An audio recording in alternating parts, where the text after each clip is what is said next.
Hello and welcome. Have you or are you navigating a journey with someone who may be dying or has died already? Then this conversation might be helpful to you. I have with me my dear friend Christine, and we both lost very dear family members in the past 4 to 6 months or so. And we've been sharing our experiences with each other about the grief journey and what it all entails. And of course, we've been tapping together for all the different elements that go into this journey. So we thought that having this conversation out in the open about a few points that we have experienced might be helpful for others going through that same very difficult thing at the moment. So, welcome, Christine. Oh, thank you. Nice to be here. Good. So, a few short words. Christine works with sensitive, empathic women and helps them to feel grounded and clear and tuned into their many spiritual gifts while living in a sometimes bumpy world. And I work with sensitive souls around many of the aspects that they find challenging. And one of them is grief and loss, because sensitive people feel and think so very deeply about the different aspects of life. And grief is quite the journey for us.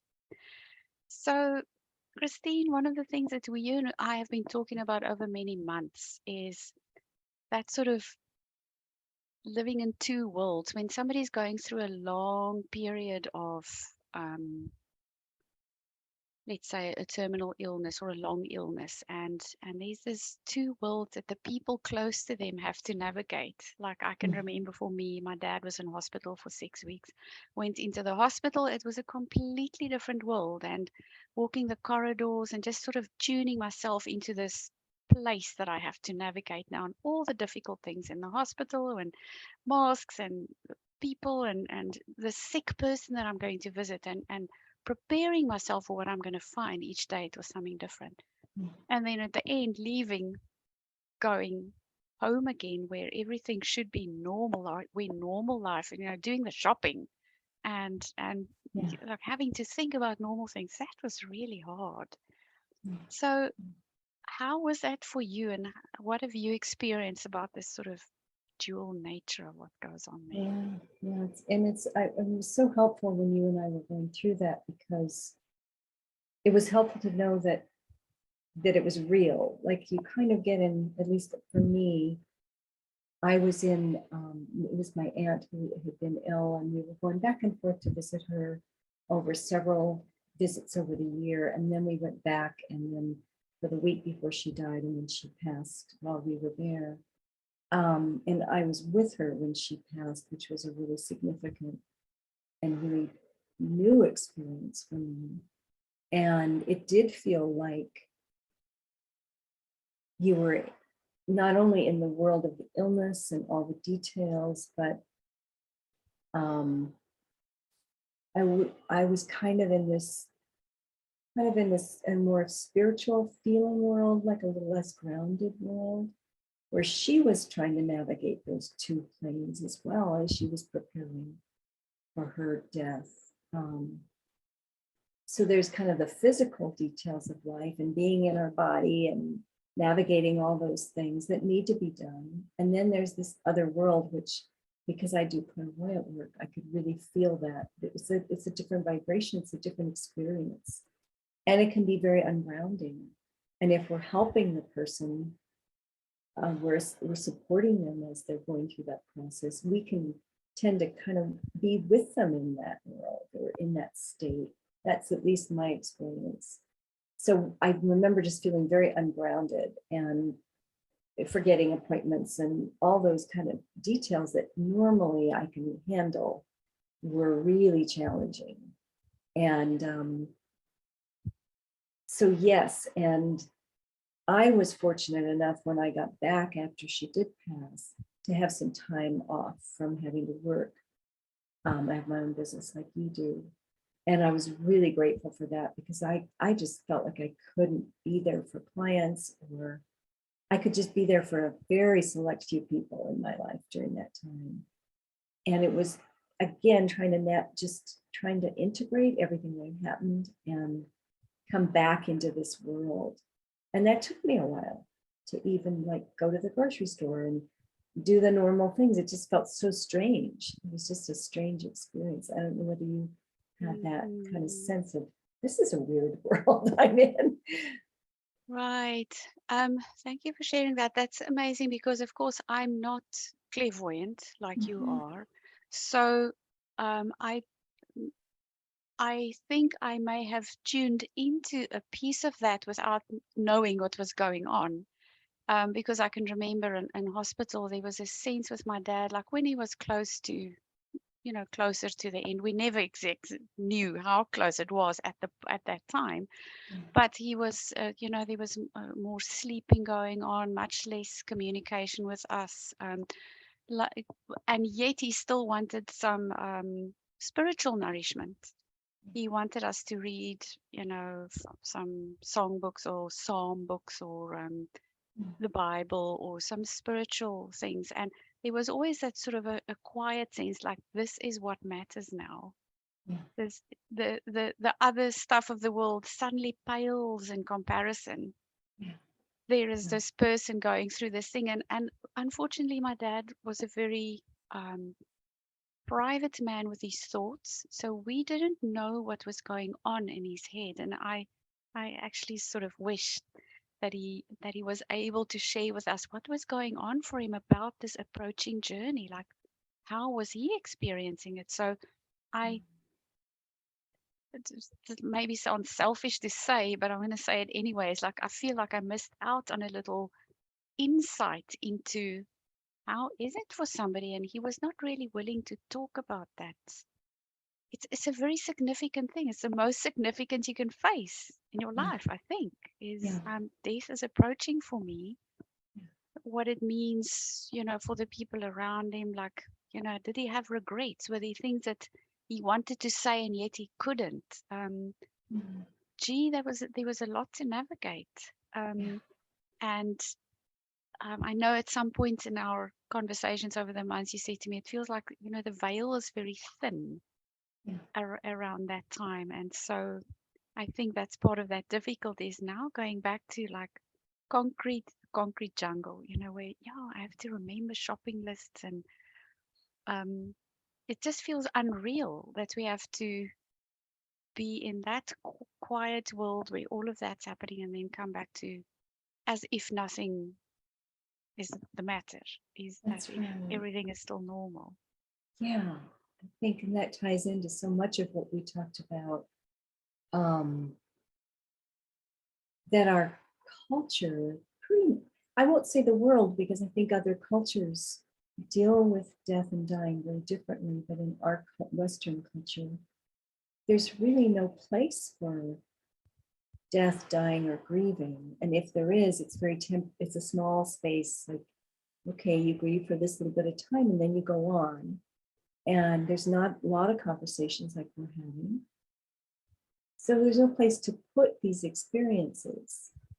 And so, like you say, they feel so out of the ordinary. They are out of the ordinary, but there's no way to integrate them into our lives and who we are, because there's no model. There's no, if there were an outer structure that helped us with that, even giving us more space after someone passes and more ritual around I feel kind of instinctively it would help me to integrate it into my life, into my body, so that I could carry it with me and it could become part of me. And it has become part of me, but it's like I had to do that by myself.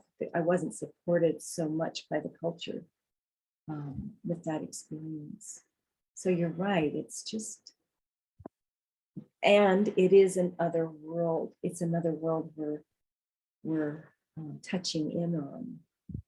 It Mm, really reminded me very similarly of, I can't remember when my daughter was born because I was kind of out of it, but when she had her baby, you just feel like you're in touch with another world. And for like weeks even, this is like, it's kind of like similar. It's like you're navigating these two, you've been in touch with something very special, very quiet, and kind of feel like it's at the heart of everything in a way. Mm, And then you have to do this, this is yes. It's like kind of disorienting. yeah, it is. And I don't know how we talked some and we did tapping during that time, which was invaluable. But some of the practices, and I did adopt new practices after my aunt died that were really body centered. I just felt like I have to get in here and be really quiet. I felt the need to be really quiet for a couple months after, but also body, like I was doing a lot of really mindfulness and body centered practices, probably to kind of stay here a little bit. Right, sort of Stay get grounded. grounded in this world with this Exactly. body. Yeah. That's a very good point. Um, I wanted to just touch on something again that you mentioned earlier, which is the time factor that's almost in the like in my culture as well, the Western world. There's it's almost like, okay, here's your allotted times, but it's like these between the death and maybe the funeral or the ritual that each culture has for the to say finally goodbye, whatever that might be. If there's kind of 7 days or 10 days or something like that, Right. and then it's like, okay, right, now starts all the practical stuff of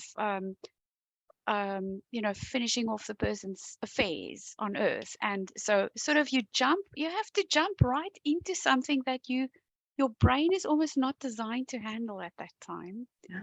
And there's no time. I literally did not have time to be with the whole experience because I was organizing things Right. the whole time, organizing the funeral or the service. Then, helping my mom to do all my dad's affairs and transferring things to her account. And it was just weeks and weeks of practical work that needed to happen. And it felt to me like I did not have time to sit with it all, to Yeah. integrate, to think about what's just happened, to feel it in my body, to feel all the emotions. There was like an hour a day that I went for my walk, and I Yeah. made a point of it. Otherwise, I don't think I would have survived the whole time. But the time that we're allowed, perhaps the actual grieving person, like my mom, now the partner or the spouse, Mhm. there was more time for her to perhaps sit with it all. I don't know, maybe even not. But it seems to me like it's a crazy way to manage such a momentous event is to throw somebody right into work Yeah. and not have the time to process it because this needs some careful tending. Yeah. Some That's right. thinking time and some being with it. I know at some point you mentioned something like you had the thought like this is a big thing. It is supposed to change me, and I don't want to let this just roll all over me, and I'm not going to be changed by it. I want it to change me, Yeah. but That's right. like I didn't feel like I was offered the time for that. Yeah. That's right. And my situation was different. I'm really grateful. I know I may not get that again with other people in my life that might, with my mother who's still alive. There'll be more to do, but with my aunt, it was we left it for 6 or 8 weeks. Then we had a service, so we had that space.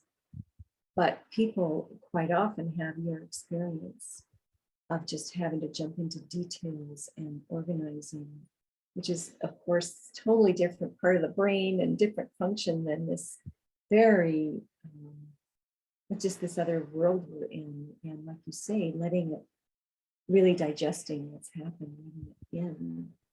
Um, yeah, I know that that's, and I know what I did was I like, I mean, you may be like me. I started listening to podcasts on grief right away because I want to know, I want to do this. And I know my tendency, which is to get busy or distract myself. And I knew this time, like you say, I wanted to feel it and I wanted it to go in deeply enough to change me. And um the other losses I've had in my life, I hadn't given myself that time. I maybe hadn't even had the opportunity. I had a small child when I lost my grandmother. So I had to go on. And often you just have to go on. So I was really grateful I had that space to work with all that was coming up and learn about grieving, because there's nobody to teach me about grieving really. My family is in a big shower of emotions. I mean, I learned through this, we all do grief differently, which was a great thing to learn, because I used to think you all have to do it this way, but no, lots of ways of doing grief. But I did, for some reason this time, I wanted to really learn. I wanted this to be a learning, like and changing experience for me. And I think part of that is really honoring that person. Like, this is not only is this person important to me, which I found more and more as time went on, how much she filled my life, my aunt, that I wasn't even aware of, but that this is a human being who had a whole life. And that's sacred. I really felt that this time very much. Like, this is a whole life. This is incredible. This person had a whole life. And that means honoring that. That's part of this process, is honoring a whole life. And again, our culture just goes, kind of skims right over that. And what a loss for all of us as human beings to have them just skim that experience. That's very beautiful. I love the depth that you bring into this. Yes, if you think about oh, what a big thing it is, somebody's whole life, everything that went into that, if you can think from the day that they were born, living, as a little child, all the learnings there, a teenager, all the strife and the difficulties and the against life and finding their identity, and then as a young adult starting to make their way into the world, all the difficulties of, building and making a family, building enough resources to resource that family, and then after retirement, all those life stages, that whole thing there, it's a big thing. Yes. And to really be able to spend the time and sit with that and honor, acknowledge, validate, just really letting all the emotions go, because I know at so many stages, I now, even months after my dad passed away, I sometimes get this huge sadness when I think about a little piece of it.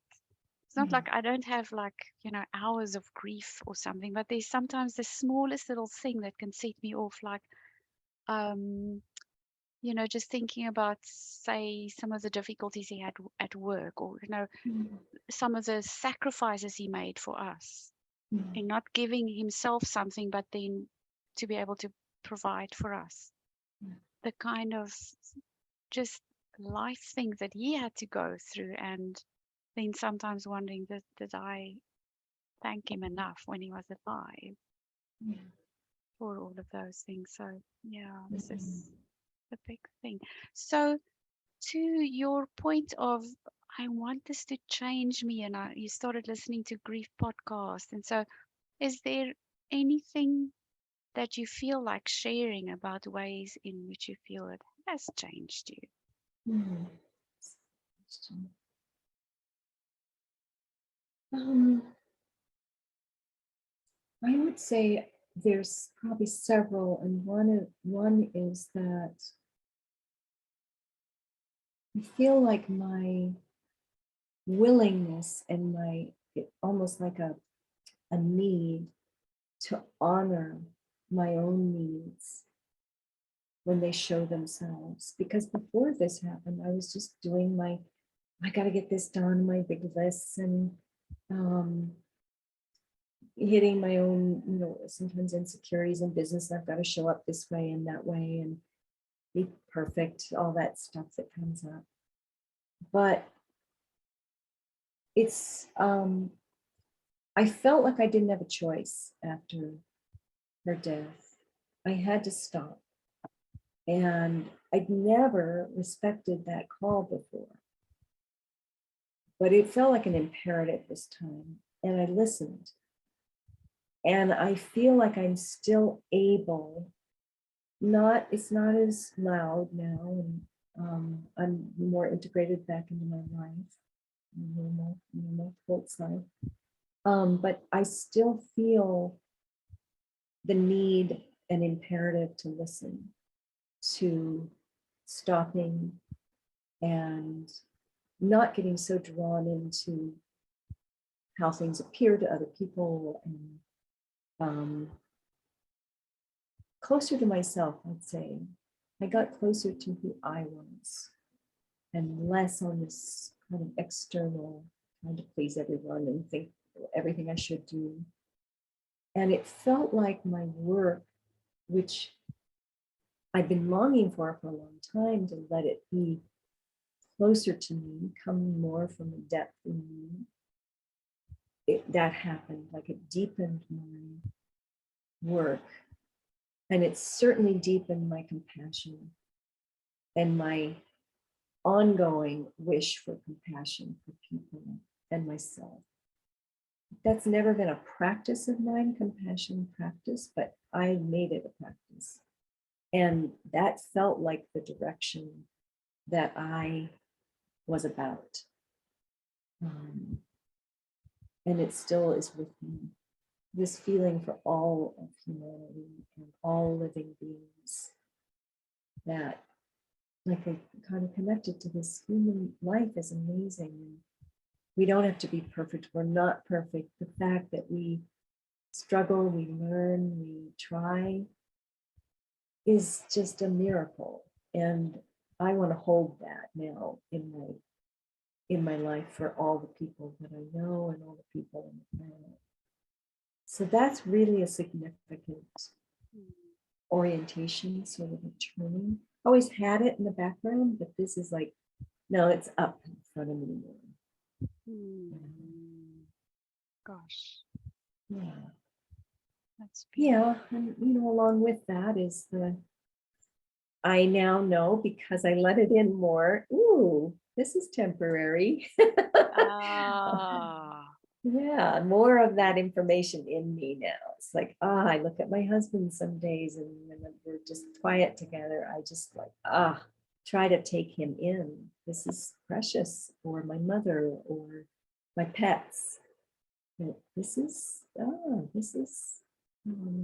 need to really be with each experience now. It's not going on forever.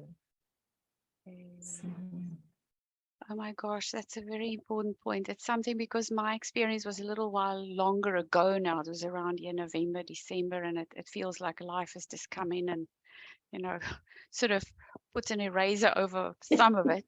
But yeah. you've just reminded me of that. That was what was present for me as well. So often it's like, oh my goodness, we're actually all going to die. Yeah. It's just really something that we so comfortably push in way into the background. We live as if there's no end.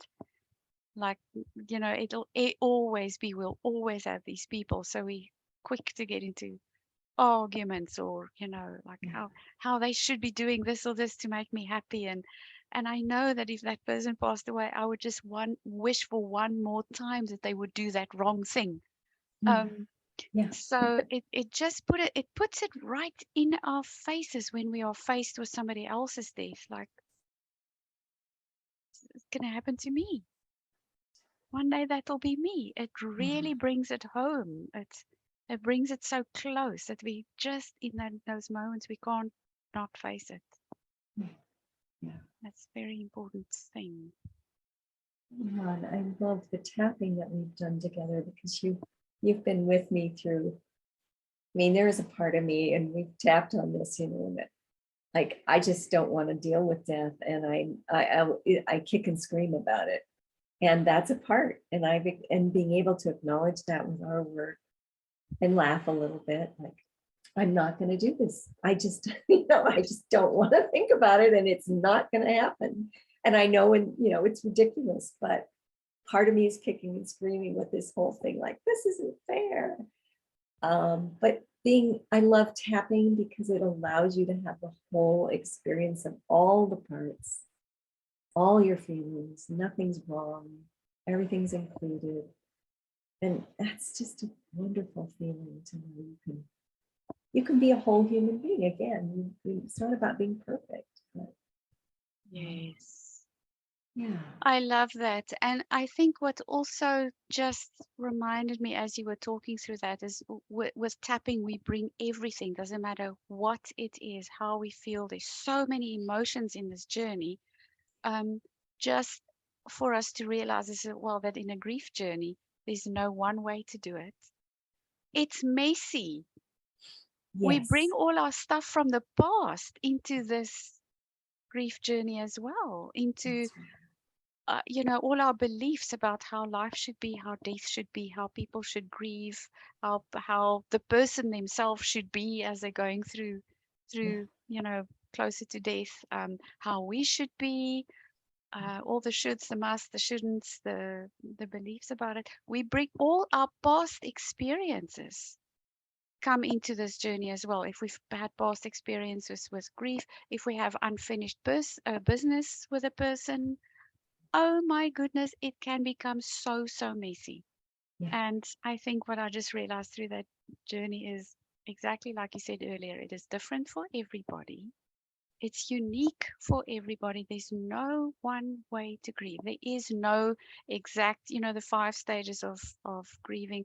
It's a loose guide. These things may come up, but it's definitely not in that order, and it doesn't mean you have to be finished when you've done all five. It comes and goes. It's a messy business. And I just also, like you, Christine, just love that we can bring all of that to EFT, and whatever pops up today, that's what we work with. And it's unique for all of us, and we can I so important to allow ourselves all of it. yeah. And I know you wrote an article about grief after your dad died, I believe, about how it was messy. And I loved how you described all the different things that came up. And it just helped. That was before my aunt had passed. It was such a help then I kind of had that in the background as I went into this experience, that everything is okay. Everything is going to be there. And I think I love what you just said about all the shoulds. And I alluded to this, but this is one thing that's also changed since this all has happened is I'm a little less judgmental of other people, because I tend to think everyone should grieve or feel a certain, or be, work on their stuff in a certain way. And it's really helped me to see how rigid I can be about what I expect from others, and to be just more soft and spacious about everybody being so different and their journeys so different. And that that's one thing that came up with my aunt, was that we started looking through things, going through her things afterwards, and realizing I didn't really know her very well. I knew the parts I knew. She had a whole life. We joked one day when we were going through things, and we said she could have been in the CIA, which, here is Secret Service, and you'd never have known it. She was a very private person, but that this person has a whole big life, and they're a big person, a big spirit that I didn't know really. I knew parts. And so how can I judge another person and what they're supposed to be, how they're supposed to be going through something? It's really helped me to start to let go of that gradually. I hope to let go more and more. And then, of course, that is related to ourselves too, about what we think we're supposed to be. It's just so limiting and not kind. Yes, yes, very, very unkind, because the what we expect of ourselves is usually exactly the things that are difficult for us, and then we kind of judge and blame. And so I think the very good point there for me is also is just let it be the way it is. and have compassion for all the parts that show up, for all the different feelings and emotions, and even having compassion when we catch ourselves in this shouldn't be this way, or having compassion for that part, just including all of it, Yeah. all of Yeah. it, or all of it is welcome. That's right. Yeah. Yeah. I love talking about this because it feels like there's so many gifts in this experience of, I don't know how it'll be for myself when I'm at that point, but when you go through this experience with another person, there's so many gifts and things to learn. If back to kind of letting ourselves have that experience, letting ourselves take it in and process it. And one of the things I got from the podcast was that grieving, of course, I should know this, but again, the culture, it doesn't have a timeline. And it can be like we're never over a grief. It's part of us. It becomes part of the fabric of who we are. And grieving is part of the many beautiful emotions that we have. It's just a part. It's, one. And there's also joy, and there's also anger, and there's all kinds of emotions, but that's not to be, okay, I'm done with grieving. It's over there, and put it in this box, and now I'm going to feeling great about my life all the time. It's part of this beautiful fabric of who we are as human beings. And it's hopeful. I find that hopeful. Absolutely. We had that experience so many times because I lived with my mom for about 9 weeks, 10 weeks, something like that, before my dad passed away and then after.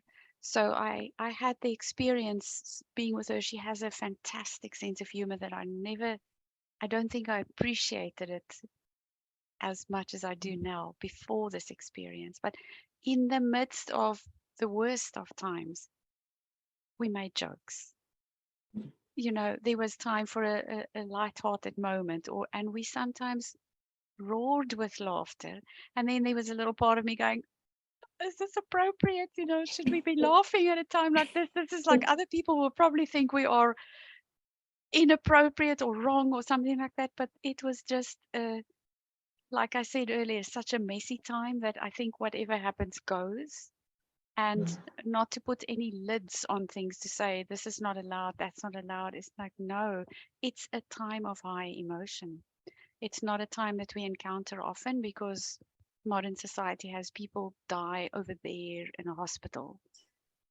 So we don't even get to really get intimately knowledgeable about how this thing really works because it all happens very far over there. Yeah. So I think, like you say, when the opportunity, I mean, it's like strange to talk about it in that way. Sounds like it's all about me, but I think this is for all of us. Right. The dying experience. It's not just for the person actually dying. Right. There are some gifts and learnings and opportunities for all of us in this difficult, rich experience. Yeah. Yeah. Yeah. I want to ask you, Liesel, I mean, how has this changed you, this experience, do you think? Um, Gosh, Such a good question. it's yes. And I was like, as you were answering, I was trying to think, oh boy, what will I say if she asks me? And then I had to move on, so I didn't get a proper chance. But the interesting thing for me is actually learning how much capacity we have to deal with difficult things and still be okay afterwards. Yeah. That was like because ahead of time, as I was sitting here in England before I flew to South Africa, knowing that a difficult time is ahead, I had such trepidation and dread about, I don't know how I'll do this. This is going to be too hard. I don't know how my mother will be, like everybody is just going to have the hardest time. And then if you are in the experience, it's very different. to when you try and imagine ahead of time how it will be. And afterwards, yes, oh my gosh, it was hard. Christine, you and I tapped a lot. I mean, I tapped for the most awful pictures I had in my mind of my dad in hospital. That all had to be released. It needed attention and care and sort of releasing. However, afterwards, I kept thinking, my gosh, I went through all of that. I, this is crazy, but it just happened to work out that I had a workshop organized with a colleague, and we had to postpone the dates because of flying to South Africa. It happened that the date that it was postponed to was the day of my dad's funeral.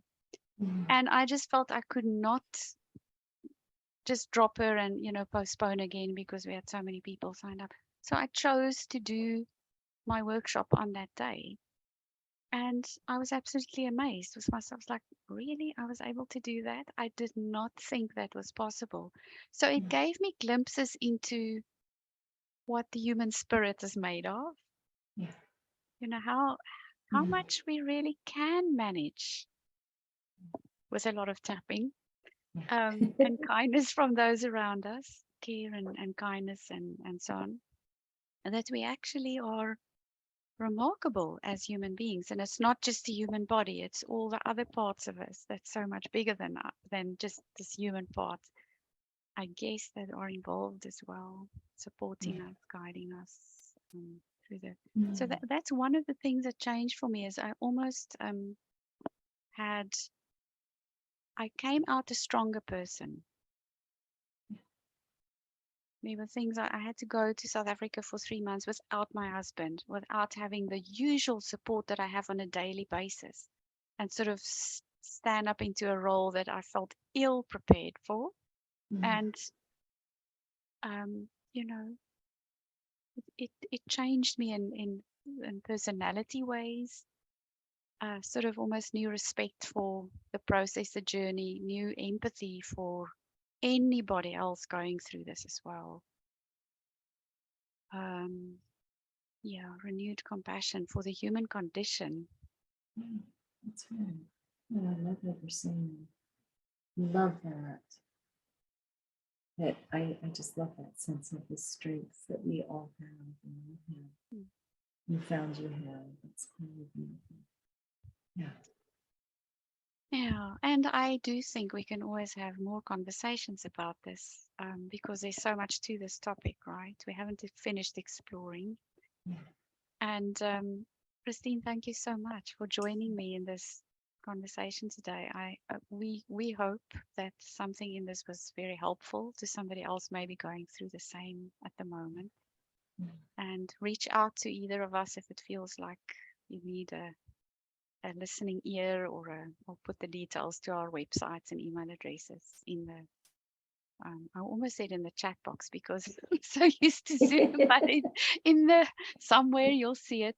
So Christine, thank you. It was just a Oh, thank joy. you. Thank you, my dear. This was just such a pleasure. Mm, Thank you to all our listeners.